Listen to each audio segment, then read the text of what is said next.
What if I told you that modern genetics might prove you are not entirely human? That the DNA flowing through your veins contains fragments from a species that vanished 12,000 years ago? A civilization so advanced that everything we know about ancient Egypt, the Maya, and Mesopotamia is just an echo of their achievements? Deep in the Pacific Ocean, beneath 50 million square miles of water, lies evidence of a continent that predates recorded history. A motherland called Mu. The proof of its existence is carved into stone tablets written in a dead language, standing as 1,000-ton monuments on remote islands and encoded in pyramid structures built across the entire globe following identical mathematical principles. For over a century, mainstream archaeology has dismissed Mu as fantasy. But the evidence keeps surfacing. Stone tablets, impossible statues, ancient texts describing sky gods who created humanity. This is Discovery Journals. Today, we are investigating the lost continent of Mu and what it means if we are descended from something that was not entirely human. The tablets that changed everything. Our story begins in 1926. A British writer named James Churchward published something extraordinary. A 3-volume series titled The Lost Continent of Mu, The Children of Mu, and The Sacred Symbols of Mu. These were not fiction. Churchward claimed they were translations of actual ancient tablets he had discovered 50 years earlier while serving as a soldier in India. Here is what allegedly happened. While serving, Churchward befriended a high-ranking temple priest who during one conversation revealed something he had kept hidden. Stone tablets covered in an incomprehensible language called Naga Maya, a dead tongue understood by only 2 people in India at that time. The tablets looked ancient, sunburnt clay shaped to resemble stone, covered in complex symbols arranged in precise patterns. Churchward made a deal. He agreed to learn the language and to preserve and restore the tablets. The priest agreed. What Churchward discovered over the following years would challenge everything archaeologists believed about human origins. According to his translation, the tablets originated from the place where man first appeared, Mu. They did not just mention this lost continent. They detailed its entire history from creation to catastrophic destruction. The story began with Earth's formation and the emergence of the Naacal, the people of Mu, a civilization that flourished between 50,000 and 12,000 years ago. Churchward's description was specific. Mu stretched across the Pacific Ocean from the Marianas to Easter Island, east to west, and from Hawaii to Mangaia, north to south. Larger than South America, it was a continent of 64 million inhabitants divided into 10 tribes, governed by a single government and a unified religion. 7 major cities, vast rivers, massive hills, gorgeous plains, colonies established on every other continent. But here is what made Churchward's claims genuinely shocking. He described Mu as being dominated by a black race that was superior in many respects to our own civilization. This was not just a lost continent. This was the mother civilization, the source from which Egypt, Mesopotamia, and all known ancient cultures descended. Then, 12,000 years ago, catastrophe struck. Churchward wrote that Mu was completely obliterated in almost a single night. Sudden earthquakes and volcanic eruptions tore the continent apart. The broken land fell into that great abyss of fire and sank beneath 50 million square miles of water. Gone. Overnight, taking 64 million people with it. Naturally, skeptics demanded proof. Where were these tablets? Could anyone else examine them? Churchward never produced them for independent verification, and that should have been the end of the story, except that evidence started appearing from unexpected sources. In 1921, renowned mineralogist and archaeologist William Niven made a discovery while excavating in San Miguel Amantla, Mexico. He found over 100 stone tablets buried deep underground, their surfaces covered in text written in an unknown language. Niven could not decipher them, and no linguist he consulted recognized the script. Only one person claimed to read the inscriptions: James Churchward. Churchward examined the Niven tablets and declared them written in a language remarkably similar to the Nagamaya script he had learned from an Indian priest decades earlier.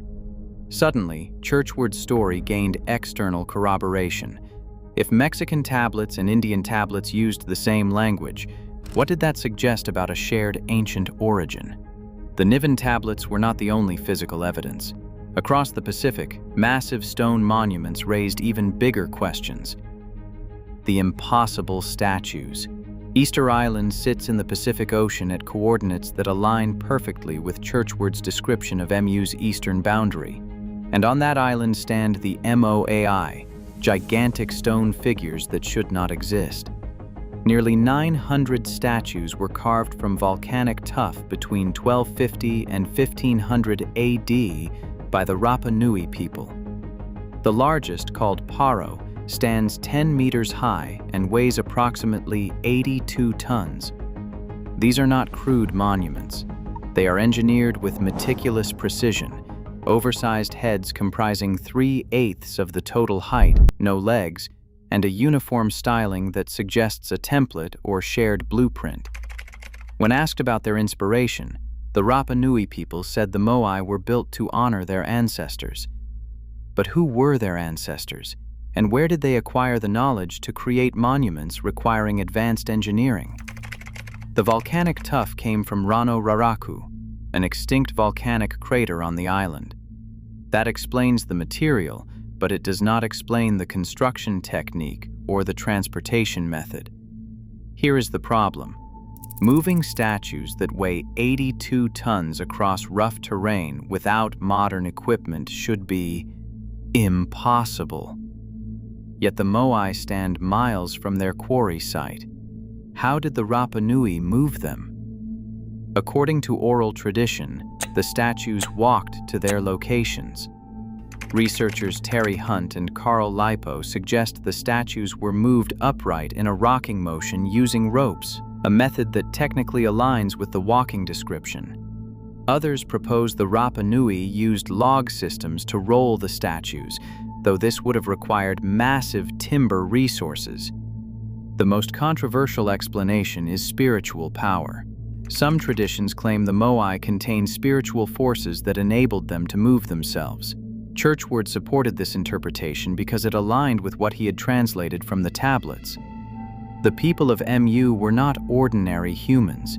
They possessed knowledge and abilities far beyond what primitive civilizations should have had. If the Rapa Nui descended from Mu's survivors, they might have preserved fragments of that engineering knowledge, enough to accomplish feats that seem impossible by conventional historical timelines. The pyramid problem. Easter Island isn't the only location pointing toward a lost mother civilization. Consider the pyramids.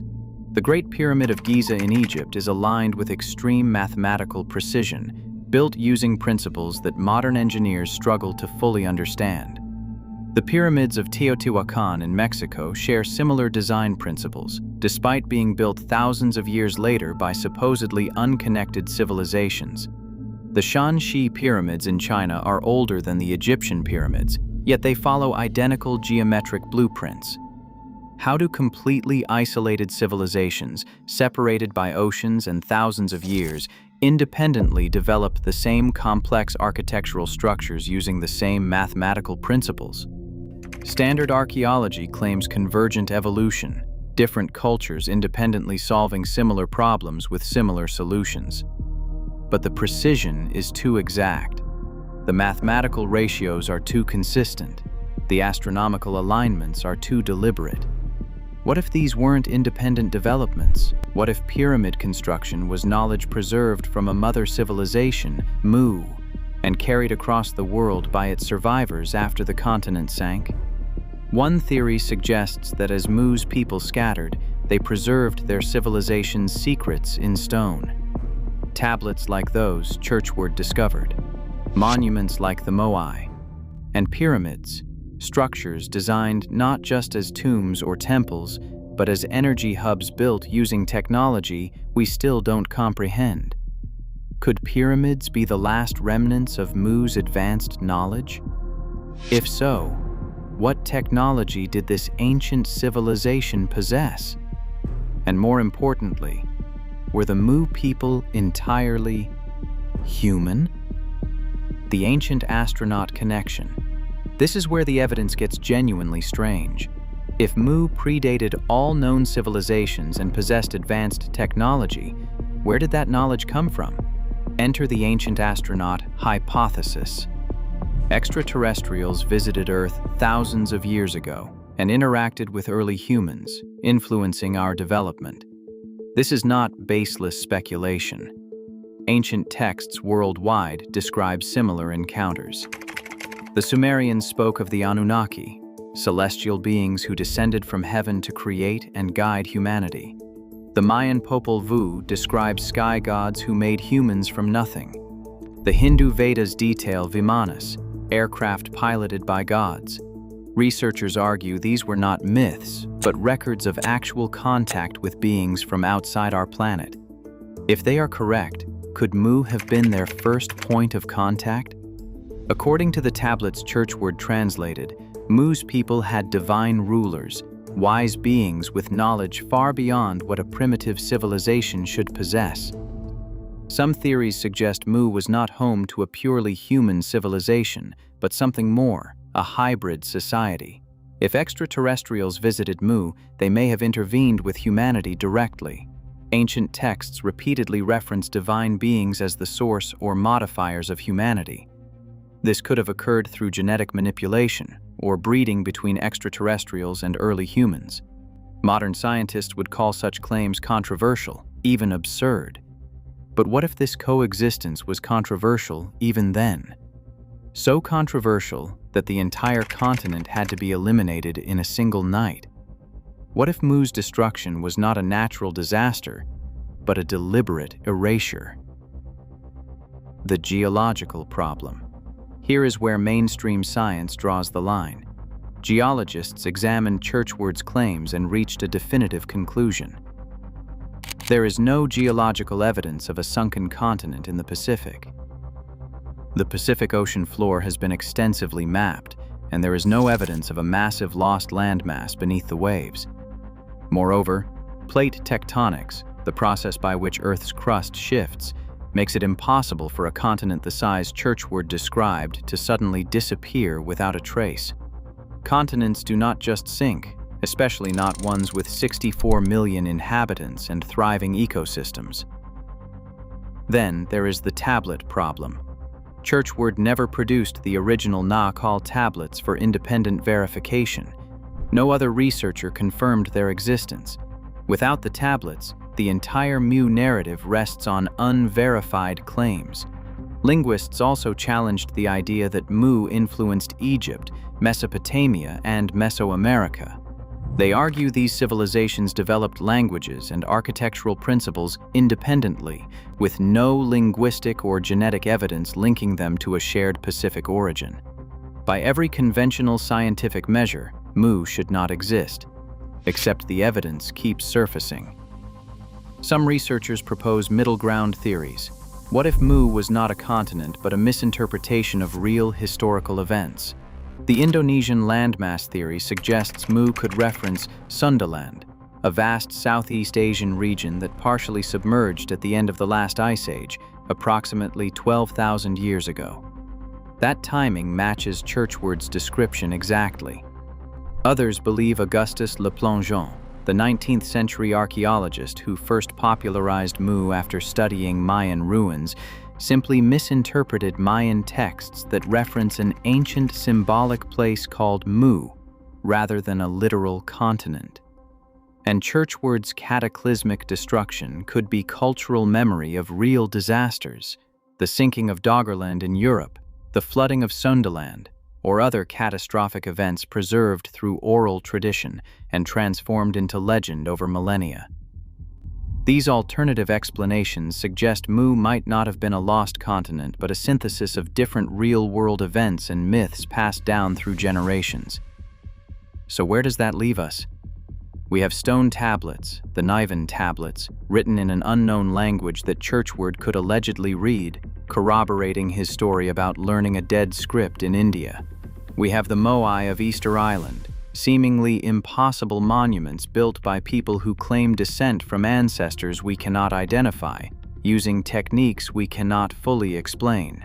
We have pyramid structures across the globe following identical mathematical principles, despite being built by supposedly isolated civilizations thousands of years apart.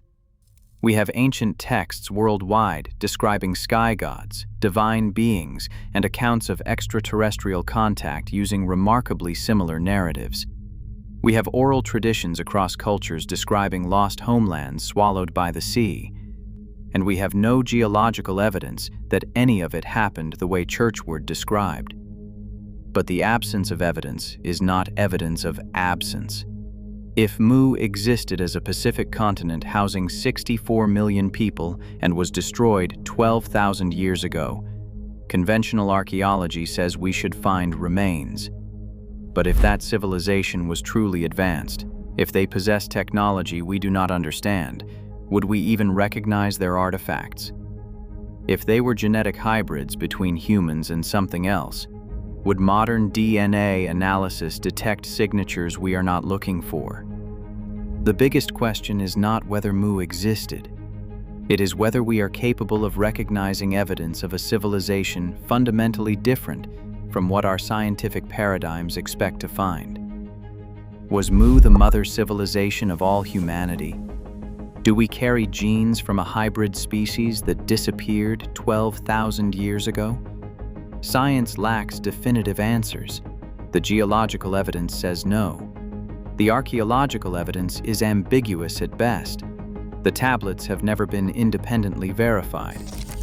But the cultural evidence, the monuments, the myths, the mathematical precision of pyramid construction across continents, and the persistent legends of lost homelands suggest something happened that conventional history does not account for. Maybe Mu was real. Maybe it was misinterpreted fragments of multiple disasters woven into a single legend. Maybe it was entirely invented by Churchward based on tablets that never existed. Or maybe, just maybe, there is truth buried beneath the Pacific, waiting for technology advanced enough to find it. What do you think? Was Mu real? Are the Moai remnants of a lost mother civilization? Could we be descended from genetic hybrids created by extraterrestrial intervention 50,000 years ago? Share your thoughts in the comments below. If this investigation intrigued you, we have created a free resource exploring why ancient mysteries like Mu matter for understanding human origins. You will find the download link in the description. If you want more investigations into mysteries conventional archaeology cannot explain, subscribe to Discovery Journals. We are examining the evidence mainstream science ignores, because the truth about our past might be stranger than any myth. Thanks for watching. Keep questioning, keep investigating. We will see you in the next investigation.